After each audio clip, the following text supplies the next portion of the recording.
Surely goodness and mercy will follow me all the days of my life, and I will dwell on this earth forevermore.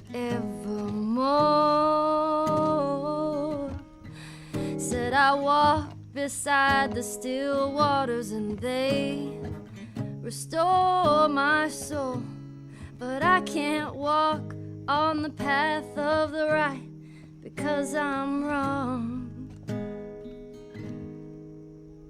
No, I can't walk on the path of the right 'cause I'm wrong.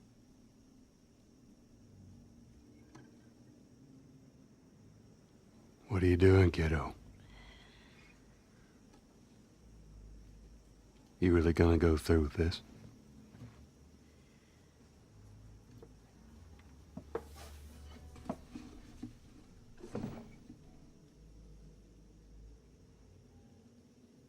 I'm gonna find, and I'm gonna kill every last one of them.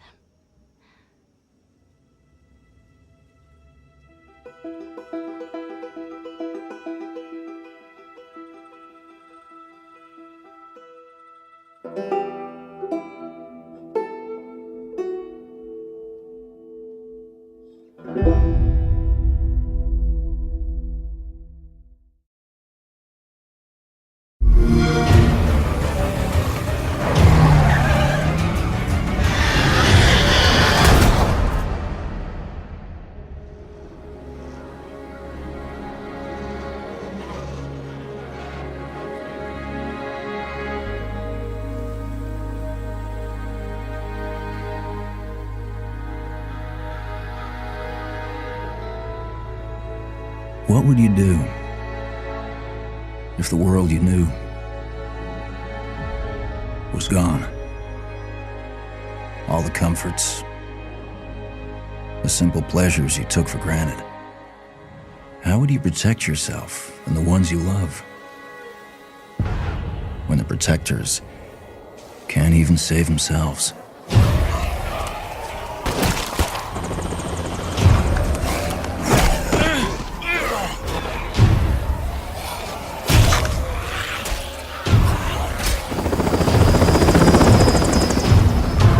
Army's pulling out. Come on.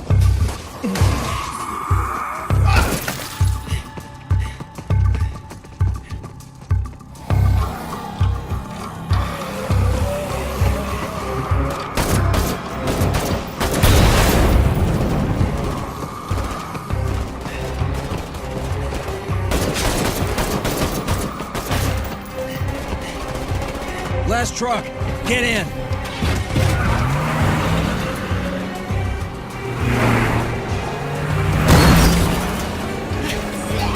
Some of this? How about you?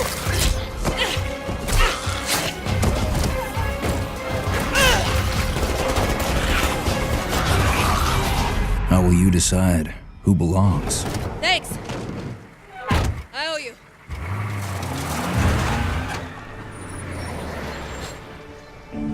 How will you choose a place to call home?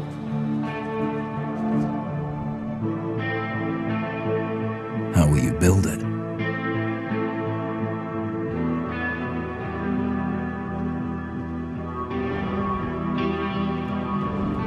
Work together to defend it from the terror just outside the walls.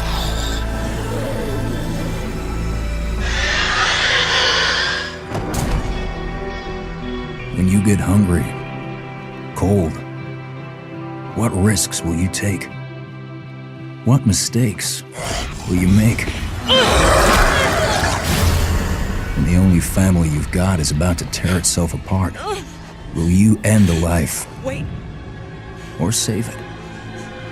Please. This is our only one, but we need everybody we've got.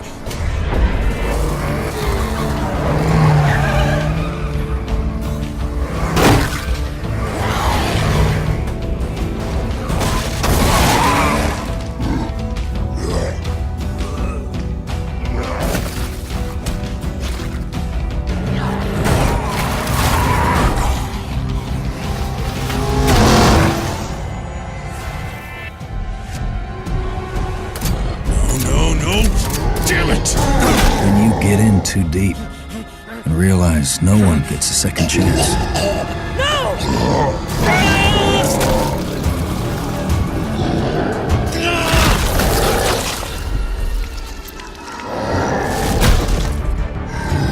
How will you find the strength to carry on?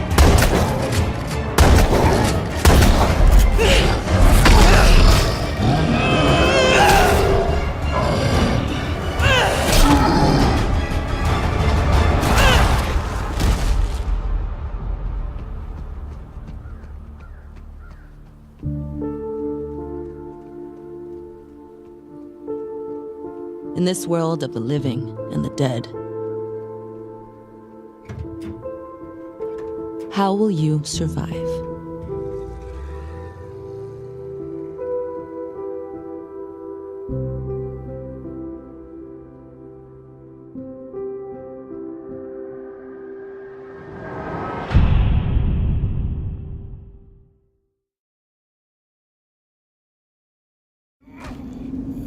Hi, my name is David Goldfarb, and this is Project White.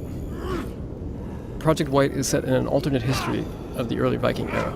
This is the Dark Ages, and in this history, humans share the world with the last remnants of a forgotten species of intelligent creatures. Now, what's unique about our game is that you see the world through the eyes of these creatures. And at the moment, we have the point of view of a young creature, basically a child as it's searching for its parents. As you can see, these creatures move on all fours. Young creatures are good at sneaking, climbing, and jumping. This is a cruel world, and humans have almost eradicated your kind entirely. Here we can see two of them hacking away at the body of your father, probably to take a trophy. They've spotted us.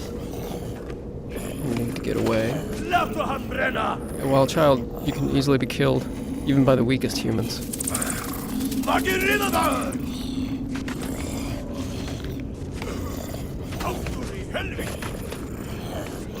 We're trapped on this bridge. Maybe there's an escape route.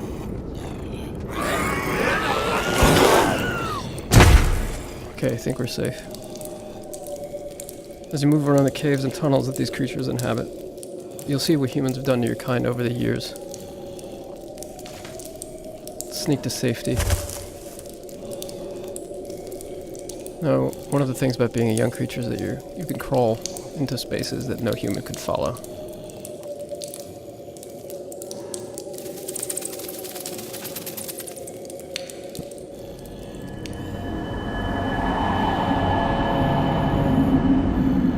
Now, this huge cave with the mysterious tree is one of the last few places of refuge in the world for creatures like you.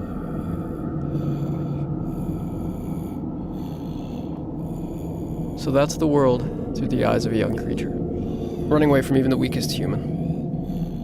Now we're going to go forward in time and see the world through the eyes of a larger, more powerful adolescent creature, and see what they're capable of doing.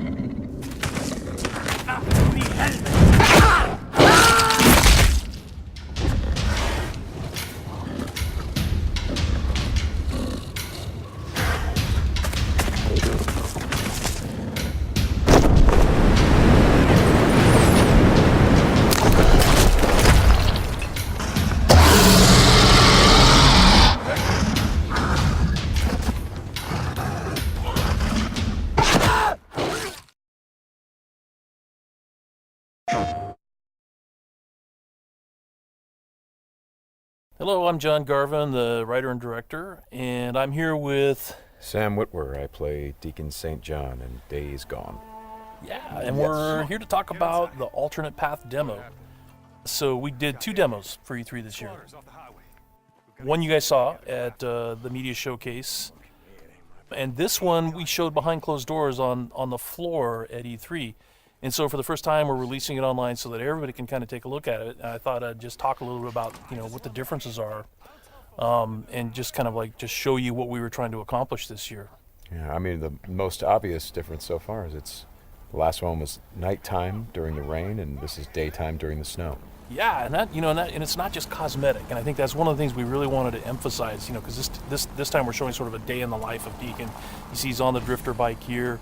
We wanted to show a little more of the bike riding, and how the weather can kind of impact that. So we have this drifting mechanic, right? You see him kind of slipping and sliding around a little Changes bit. the handling of the boat. That's really interesting. Now, there were wolves there last time, John, and these wolves would pursue you down this road, and then Deacon had to turn his back, shoot a wolf, and he got clotheslined right up there, didn't he? Yeah, exactly. So this time you see that he wasn't being chased by the wolves. That's a dynamic event that can just that can happen or not. It just depends on when you're playing the game. Interesting. And this time Deacon saw the ambush and he was able to avoid it. So he kind of comes up and around and behind them. So does weather impacts whether these creatures show up or not in daytime, nighttime, all that stuff? Yeah, absolutely. So especially the freakers, they come out.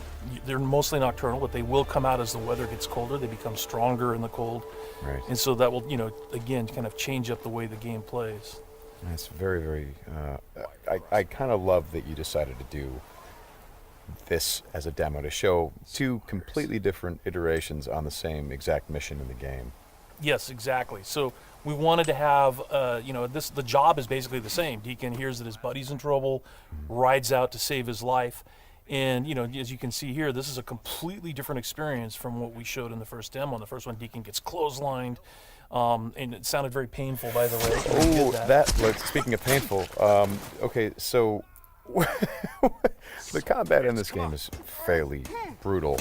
John, you want to talk about that a little bit? Well, we just wanted to make it as realistic as possible. So, yeah, we're not holding back on that at all. And Sam's done most of his own stunt work for this. And I can tell you that when we're on the performance stage and we're capturing that stuff, we just try to keep it real, right? Right.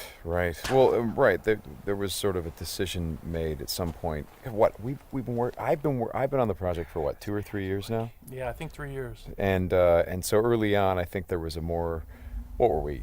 It was more Kurt Russell and sort of a two-fisted thing, and then it turned into, hey, let's take this quite seriously. And what that required is a lot more.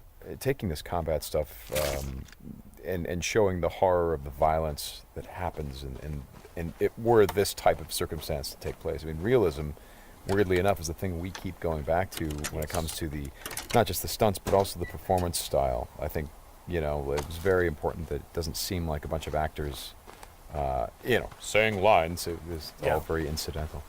And we wanted the world to sort of reflect that as well. So you saw there that, Deacon broke into that emergency vehicle and found some supplies. So this is what we're calling our survival vision. So you saw that earlier when he was looking at Manny's bike on the ground. Mm-hmm. And it's just kind of a way of seeing tracks in the world and sort of imagining what might have happened. Mm-hmm. And here I just wanted to point out that you're seeing in this part of the demo that there are freakers there. There weren't there before because it wasn't snowing. It was, and it was getting lighter out. It wasn't getting darker like it is.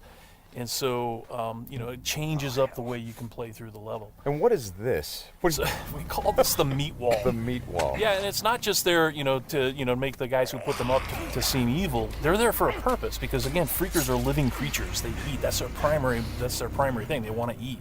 And so you hang these dead freakers up, and any freaker, rather than coming into their camp like you see here, they would actually stop and snack. Yeah, exactly. Yeah. And then the same thing with this freaker that they've hung upside down. Mm-hmm. There's a bear trap underneath it, and they use that because a freaker will come, be attracted to the meat, and then hit that trap. Interesting. Another thing you just saw, by the way, is that tin can. The tin can trap that you that's an alarm that the marauders will put up, and this is again some of the things that marauder camps just do. And you find these marauder camps throughout the world. You'll find traps like that, and then if you're careful and you're paying attention, you can avoid them. Because in the first demo, Deacon didn't avoid it, and he set off that alarm. Right. Now this is the same tactic that he used last time. Throws the rock to get someone to lure him over and have him step in the bear trap. But this one plays out a little bit differently than last time. One of the things that struck me, and we've talked about this obviously as we've shot, but there's an effort of the other marauders to get this guy to shut up, and he won't. Yeah, and so in the first demo, Deacon's heading on down the trail, and you can hear that happening behind him. Right. And this time we're showing what happened. So, he's watching everybody react to this poor guy trapped in in that bear trap, and she just is like, shut up, shut up, shut up, and then just loses it and shoots the guy. Right. And of course, in the meantime, Deacon, is crafting a Molotov and just takes them all out. Right. Oh boy, that's good. Ow. So again, it's like in the previous demo, Deacon would have gone off to the trail down to the right. This time he's going to head this way. He follows the tracks, and comes under Now- a sniper attack. Now, choice. let me ask you something about the survival. Okay, there's a sniper attack coming, but the survival vision is, if you don't, say, upgrade your survival vision, can you miss clues? I mean, are there things that you would get if you upgraded your survival vision Yes. that would help you complete the mission better? Exactly. And you have to, we have a whole skill tree, and it's all tied to the experience that you can earn as you're just playing through the game, and then you can upgrade those things. What's happening here? We got a freaker tied to a tree. Yeah, so this is another type of trap that Marauders will set. They will set, they will basically chain freakers to the perimeter of their camps, and they use them as kind of an alarm system. And then that, you saw that Marauder there. He was just tormenting the poor freaker, and then so Deacon kind of takes advantage of that. Well, and you think for a moment that Deacon is the guy, he's sort of helping the freaker by, getting the guy that taunted him. Is like, no, and then he's going to take the freaker out right afterward. Exactly. And this is a bit of silent sniping using the crossbow. Yeah, so this whole sequence at the end plays out very differently. In the first demo, you saw Deacon use a swarm. He weaponized a swarm, lured them into the camp, and then they kind of did the work for him. There's no swarm in this run-through. Right. So the player really has to go in and use what we're calling our strategic sandbox combat, and that's just, stealth mechanics and setting and using traps. Whole arsenal of weapons. You see there's a variety of weapons that Deacon's going to use through this, including the crossbow. He crafts his own bolts. And he's got to figure out how to get up to Manny, just using his combat skills instead of doing it strategically. So straighten me out. Those bonfires, were those there in the previous demo? No, they weren't. Right. So that's another big difference. Is that if you come here during the day, it's like in the media showcase demo, there was like kind of a fight club thing going on. Right. They were punching each other, and everybody was just sort of getting into it. Nobody's really paying attention to what's going on. Yeah. And now it's getting dark and it's cold out. So they've built these bonfires. So. And again, it's not just a cosmetic change in the way the... Well, it's cold, right? Yeah, it's because it's cold. They have to build some... So it changes the way the Marauders behave in the level. Mm-hmm. Well, that's very... Again, this is part of the reason why I love that you did this as a demo, because the behavior of all of these things, not just the freakers, but the Marauders, everything, there's a logic to it. You can track why they're doing the things that they're doing. And you can use it to your advantage in the gameplay. That's kind of what I like about this so much. And that's really what we wanted to showcase this year, is that it's an open world game, and everything you see around here. And again, we're only playing this two different ways. You saw that waterfall way up there off in the distance. There's a bridge that goes in front of that. If you had a sniper rifle and enough ammunition, you could have driven your bike all the way up there. There's trails that go all the way up there. And you could have used your sniper rifle to take out this entire camp, because it would have taken them a while to figure out where the shots were coming from and to get to you. So, that's a different way to play it. There's another way to play it, by the way, where you could have just stealthed in through the entire camp if you had the skills to do it. And you could have just taken everybody out silently, or almost everybody.